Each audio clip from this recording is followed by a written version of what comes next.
microphone sound check, lights, camera, action. Links down below, as always, to credit WWE.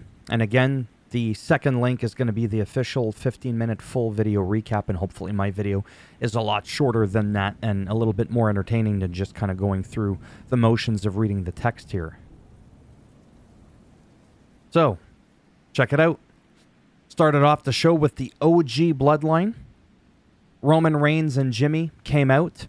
Then Roman went to speak, and that's when Jey Uso came out. Says that there was a misunderstanding with Sami Zayn.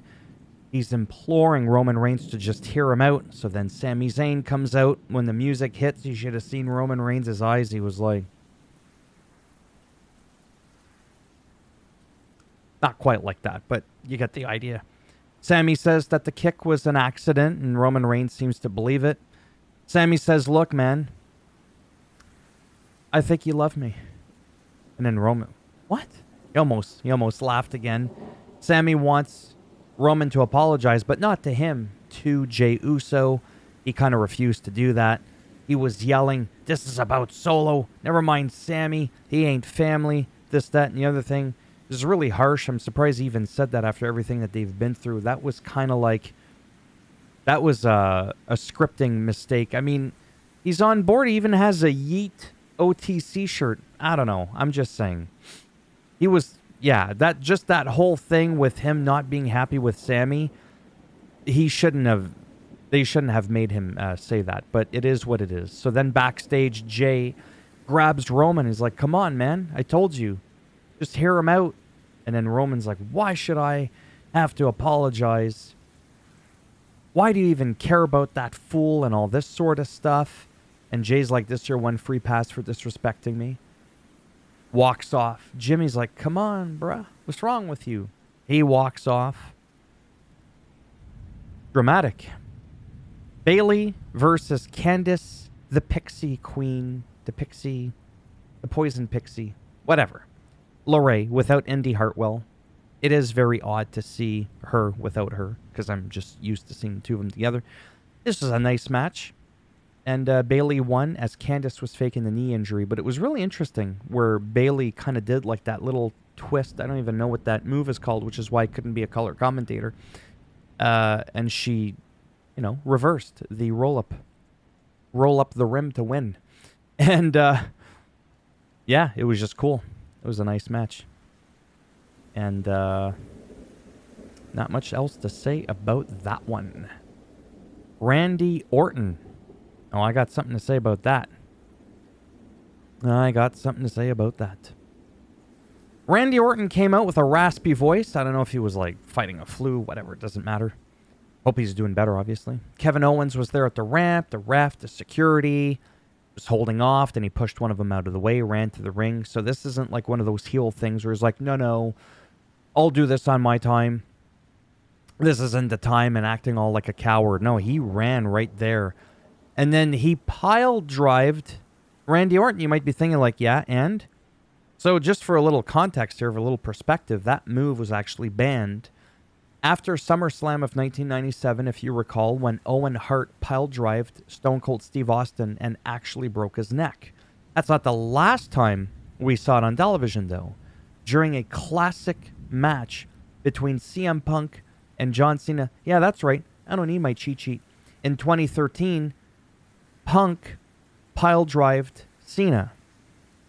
But it technically wasn't supposed to happen because that wasn't cleared beforehand with McMahon or anybody at the production team. This one got the green light from Triple H. This now elevates Kevin Owens' heel turn, which has been beautiful. This has been like an oh my god thing. Like it was just a spectacle because...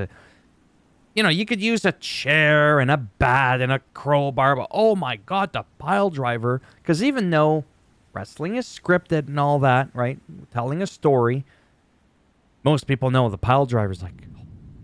So, yeah, that elevation of adrenaline, even when I saw that, I was like, oh my god. That was a huge deal. Like, you can't fake that. Like, it's a banned move. It's taboo to do it. So, yeah. DIY versus Pretty Deadly. Tomato Champ was riled up tonight. right? If you remember that, Tax Pretty Deadly. He was pretty deadly. He became pretty deadly all on his own because he won the match all by himself. You've never even tagged in Mr. Johnny Wrestling. Johnny Wrestling was Johnny Apron. See what I did there? That was me trying to be funny. Doesn't always work. Sometimes it does. And I have my clear moments of perspective. I could say something a little entertaining. I don't know if that was one of them. So yeah. Tommaso Ciampa was pissed at Johnny earlier backstage because Johnny Gargano was praising and giving respect to the Motor City Machine Guns that have won the titles. He feels like those should be their titles, blah, blah, blah. They just came on the scene, this, that, and the other thing. They're not happy. Give me a moment as I drink my dark, black, steaming coffee. Fitting crow skull.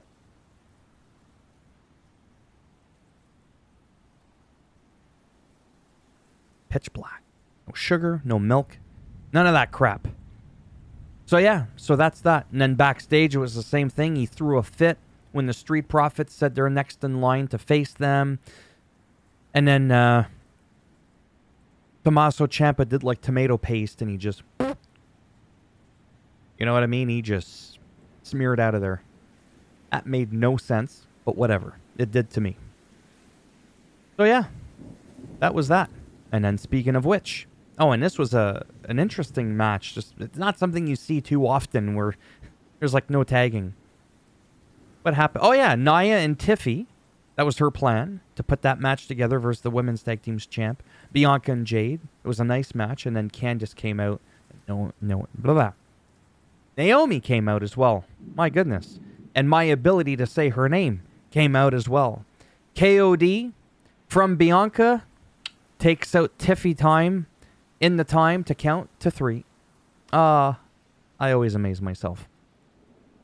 And then we had the Motor City Machine Guns that defeated A-Town Down Under, Grayson Waller. And I almost said AJ Styles for some, because I'm thinking A-Town, AJ. Anyways, you know, Waller in theory. Jesus. This is a really good match. I really enjoyed it. Motor City Machine Guns won. I don't even know if the titles were on the line, truth be told. I really have no idea. Then boom, it's not even here, but it's in the video recap. I think it's important. I've been talking about this. Not like it's just me that came up with the idea. Everybody's been mentioning, hey, we should do something here. Nick Aldis introduced a new title for the women. The Women's United States Championship. I think it's beautiful. Though, if I had to say something, I probably would have done the Women's Intercontinental Championship. Well, you know, don't want to get too technical. It's a mid-card, if you want to call it that. It's a good belt. Not one I ever held. And what was interesting is shortly after that statement from Nick Aldis in like a little vignette promo, Michael Cole stated that women from both SmackDown and Raw can actually compete for this. Which I'm like, maybe SmackDown should have the Women's United States Championship. Maybe Raw gets the Intercontinental or the other way around. I don't know. I'm talking out of my ass. I'm just sharing with you what's going on. Bloodline 2.0. This was great because in the beginning it wasn't looking great. They came out for their Tribal Chief ceremony, and then Roman Reigns came out. Solo wanted Roman to acknowledge him. He asked the fans, do you acknowledge Solo? No. Neither do I. I never will. Very defiant.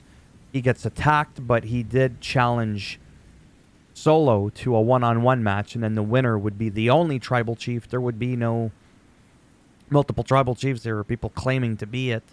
And then Solo said, why don't we do you one better? Why don't you find 5 people? And I was like, okay, this guy's not good at counting. There's 4 of you, right? But there's 5 because he thought he had Sammy on his side, didn't he? But then Sammy came out, went to run, haluva kick, bonked Solo right in the noggin, right? Which is, speaking of haluva kicks and getting bonked, if you give this video a thumbs down, I'll bend it in half, twist it, break it off in your ass. With you getting a haluva kick right in the wrist. while the thumb... Okay, we don't need a whole play-by-play. You get the idea. So at War Games, it's official. OG Bloodline versus Bloodline, what I call Bloodline 2.0. And this was great. Like, it was just amazing. The stare down between Roman and Sammy. Just the whole thing. Like, it was just great. Like I said, the only thing that literally bothered me was the whole Roman, like, this fool. Like, did he forget the history? You know what I mean? Like, and now that he's face, doesn't mean he has to be a kiss ass, but... And again, you can watch the whole thing right here, right from WWE. You don't need a subscription. You don't need cable. You just need internet, which chances are, if you made it this far, you have internet. Okay? So thumbs up as always if you liked the video. My video, by the way, is 5 minutes shorter, 4 minutes shorter than the official recap, which has, like, no commentary. Thumbs down if you didn't like it. You already know what's going to happen. If you want to subscribe, great. If not, hey, look, thanks for stopping by anyways and clicking on the video. Helps the algorithm, too, as well. If I'm lucky, maybe I'll see some of you in the next one. And for 2 reasons, as always, let me know down below what you thought, if there's anything you want me to cover. Because A, I legitimately do give a shit. And B, because it helps push the video. The more engagement there is in the comment section and stuff like that, it can... You know, I might actually hit 100 views someday on one of these highlight recaps. I'm not saying it deserves that. I'm just sharing. Miracles can sometimes happen. And I'm praying for a miracle. All right, that's enough rambling. Now my video is only like a minute shorter than the official recap. Bye for now.